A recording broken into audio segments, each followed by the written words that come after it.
as a leader as well. And that resilience piece is going to be key for them. So that self-care piece for leaders is highly important right now.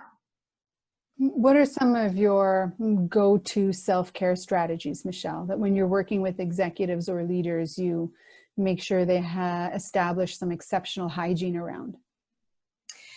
You know, for me, my experience has been really to have that trusting bond with an executive or a leader that I'm working with, so that they feel that they've got a soft place to land, that they can express how they're feeling, that they can, explore how they're feeling, develop that self-awareness in a safe space.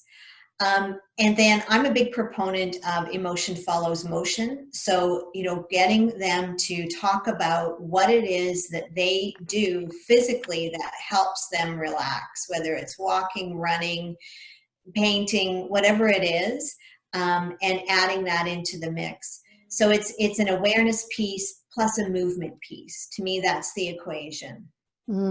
Awesome. I speak a lot around 3 core elements of well-being or stress management, which is sleep, exercise, and nutrition, and making sure that there is exceptional acknowledgement. And it's kind of funny, but at the beginning of COVID, a lot of the memes and jokes that started to come out were around this element of like drinking alcohol and eating the worst food possible and gaining the quarantine 15 pounds. And I thought, okay, I like the element of humor, because that can be a healthy detachment strategy to give yourself an emotional break.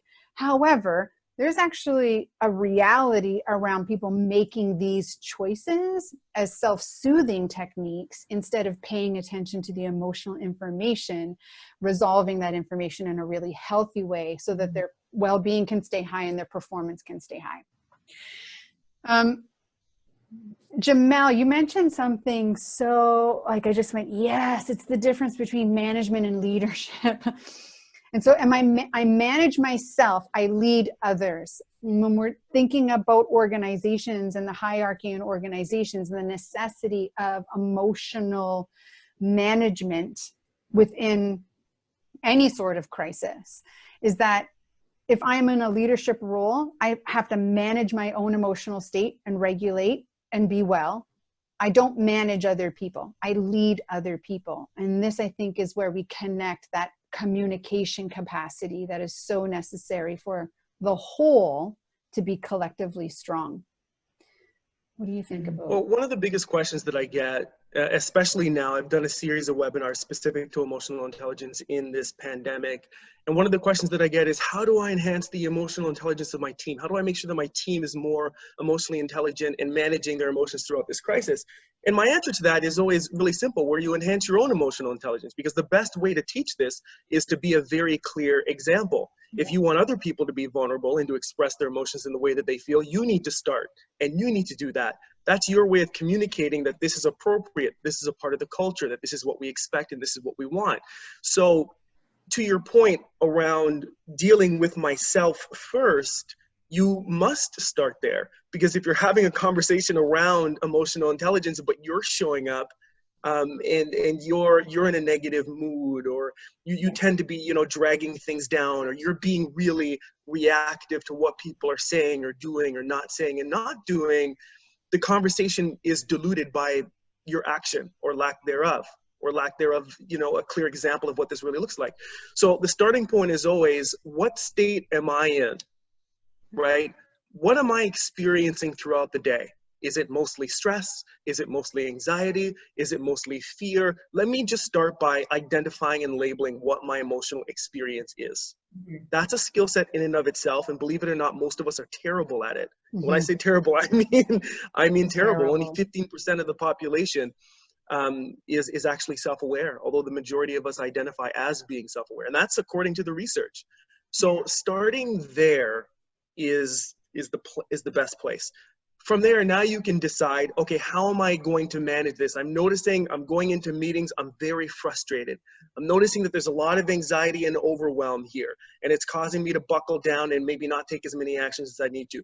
how am I going to manage it? And that's where we get into some of the things that, you know, Michelle was talking about, which is it could be, you know, a simple activity like breaking things up with a walk, with a run.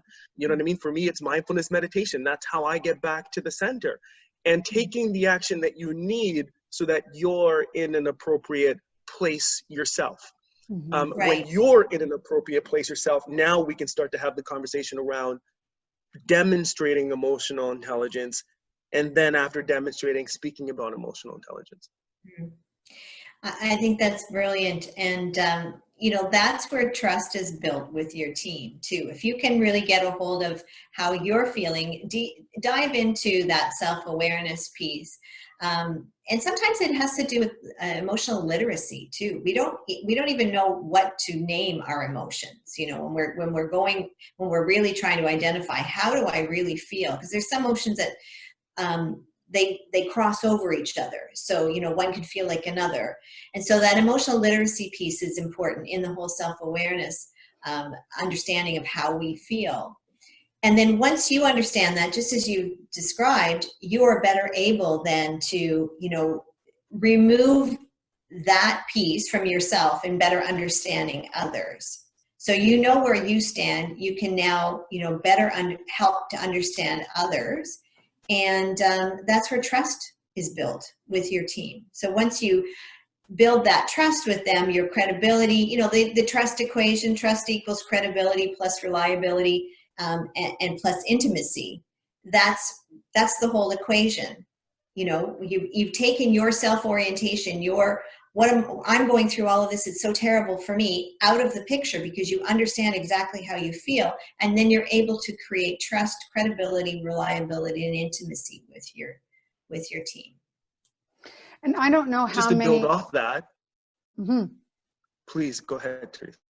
I was going to say, I don't know how many organizations don't have those words as part of their cultural makeup, as part of their mission statement, their vision statement, their core values. Like trust is pretty much in everybody's anyways.